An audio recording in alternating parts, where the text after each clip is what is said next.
పగలు తప్పితే రాత్రి ఉందండి మనకి. పగలే కదా జీవితం అంతా. ఇప్పుడు పబ్బులు క్లబ్బులు అన్నీ వచ్చాక రాత్రి జీవితం కూడా మొదలైంది.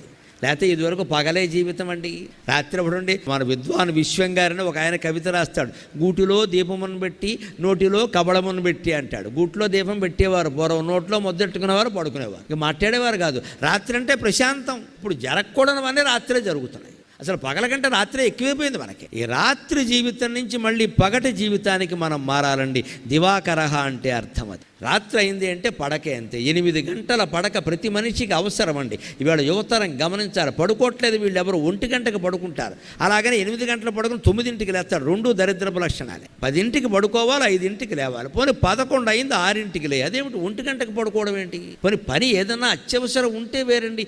ఒట్టి ఫోన్లు చూసుకుంటూ మెసేజ్లు పంపుకుంటూ కూర్చోవడం ఏం కర్మ మాది?